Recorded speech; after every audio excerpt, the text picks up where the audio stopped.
Hey y'all, welcome back to this week's episode of AMA Friday with Amy Miller, recruiting in yoga pants. We're going to talk about week 2 of our little surprise mini series. The things that y'all do to ruin recruiters' lives. I will never not laugh at that.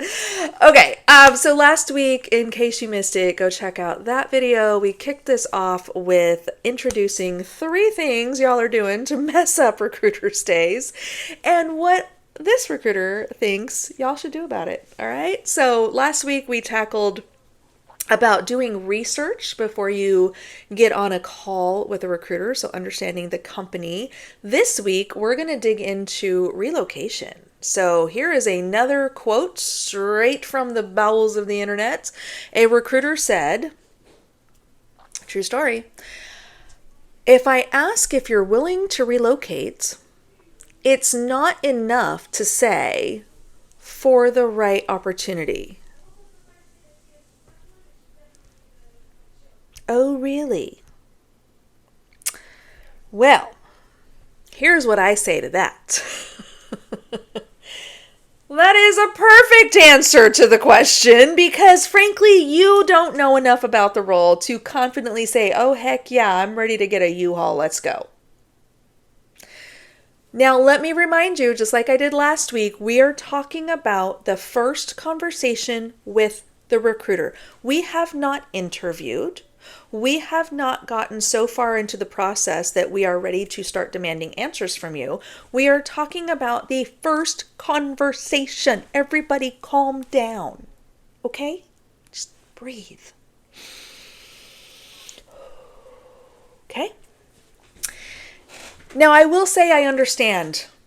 I understand the emotion behind this comment. I have been burned multiple times in my career by someone who said, yeah, sure, I'll consider relocation, and then didn't.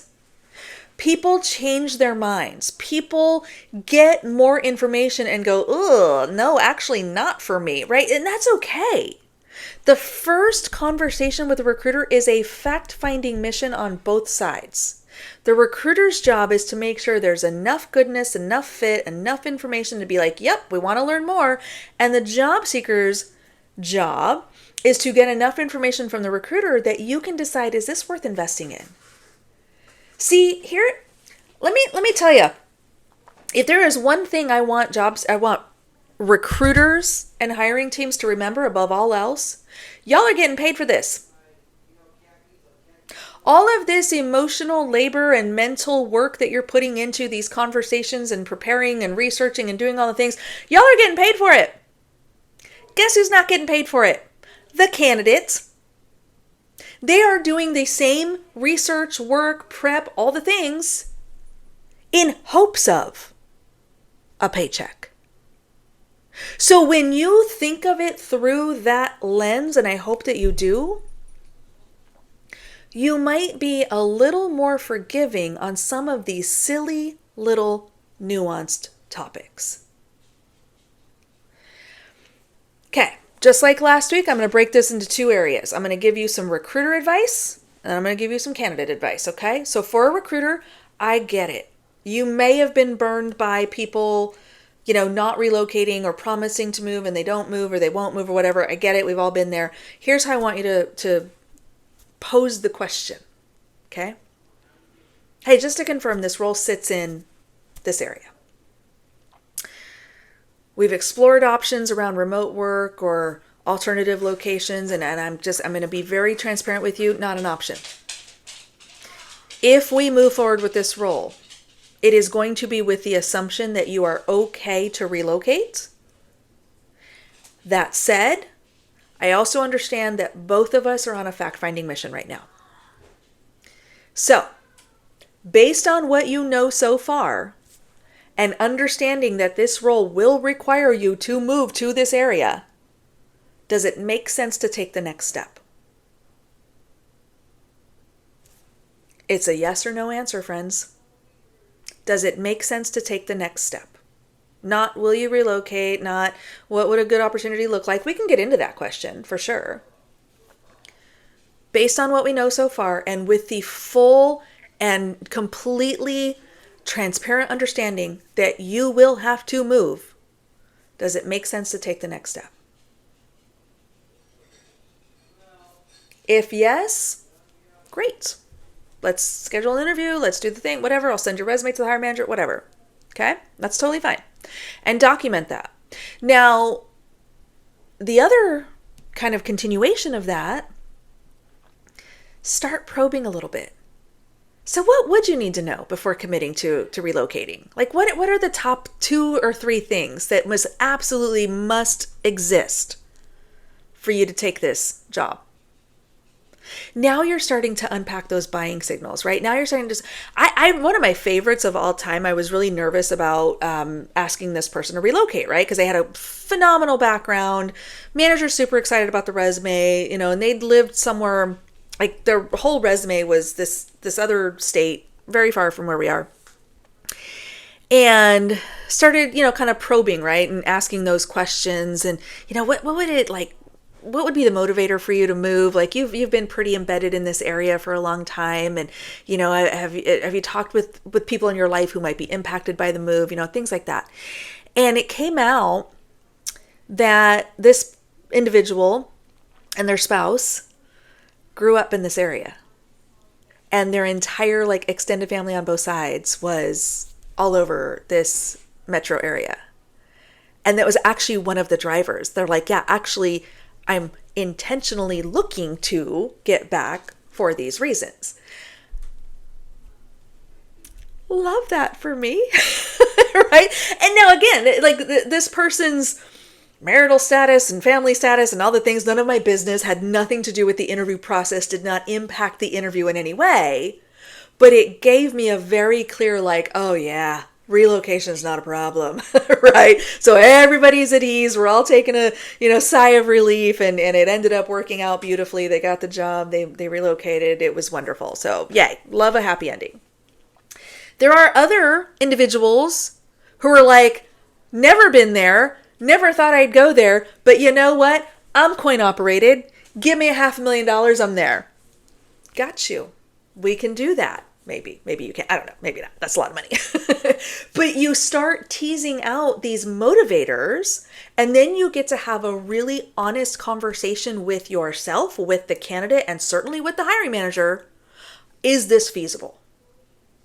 If yes, fabulous. We are moving forward to the next step. We are continuing our fact finding. Okay, so that's the recruiter side. Now for the candidate, okay? I don't want you to lie. Lying does not help any of us in this conversation. But I also want to make sure that you are confident with the information you are sharing and any soft commitments you are making. So the best way, the way I would do this, so I am very I have no desire to move. I don't want to move. I don't plan to move. It would take just short of an act of God to get me to move. My family is here. My grandbaby I'll move closer to my grandbaby. He's 4 hours away. So you got something in Eastern Washington, maybe give me a call. But in all seriousness, it would be a lot. It would be a lot for me. But you know what? A lot of money is a lot. I'm just saying, I am coin operated. Okay. I have connections in the Midwest. I have family there. My dad is, my dad needs me, and so it has crossed my mind more than once. Man, if I get the right call from a Kansas City company, I'd have to at least give it a thought, right? So I have those personal motivators and those personal things that might make a move possible. Now I'm not getting those calls, so this is all hypothetical. No one's paying a recruiter to move right now. But as a job seeker, I want you to first of all really take that mental stock yourself. Think about what it would take, and then you can decide what you want to share with that recruiter. And I don't necessarily suggest going deep in family reasons or whatever, but I think it's absolutely okay to say, hey, you know what's really appealing to me is this opportunity for this reason. That specific thing about the job description, that particular thing about the company. It is okay to turn it back onto the role and the team and the organization. Yeah, I understand. I understand relocation. I understand this job is in Toronto. I'm intrigued by Toronto. I would love to learn more about Toronto since I've never lived there. But what really appeals to me, role, team, organization, whatever. That's how you address that question. Yes, absolutely, relocation is on the table for me. I've had the right conversations to decide that in the right circumstance, that's something I would do. Here's what that circumstance looks like. Here's what really appeals to me. Here's what I'm hoping to see in my next role. This is where you can now kind of start talking about, those things that make relocation on the table for you. Now, I understand there's going to be an immediate reaction to that and go, oh, well, I don't want to talk myself out of the job. I don't want to be like, yeah, I would totally be on board for, $200K. And then the recruiter's like, oh, this only pays 180. So we're not going to move forward. You are entitled to your boundaries because let's be real. If you've landed on, hey, this is the magic number that gets me to move and the company doesn't hit the magic number, are you really going to move? Isn't it better to dodge that bullet early? That's okay. You don't have to chase every opportunity. It may not be the right one if relocation truly does not make sense. So we need to be okay with that. Okay. So anyway, that's how I would position it. I would try to redirect the conversation back to what I'm excited to learn and less about a hard, fast commitment. Oh yeah, I'll totally move immediately. No. We don't have enough information to say that confidently yet. Just saying. So, all right, friends, little lengthy. Thought I was going to be shorter this week, but once again, let's give some grace. Let's meet people where they are. Let's ask thoughtful questions. Let's seek to understand. And let's remember what's appropriate at this particular very early stage of the recruiting process. All right, y'all.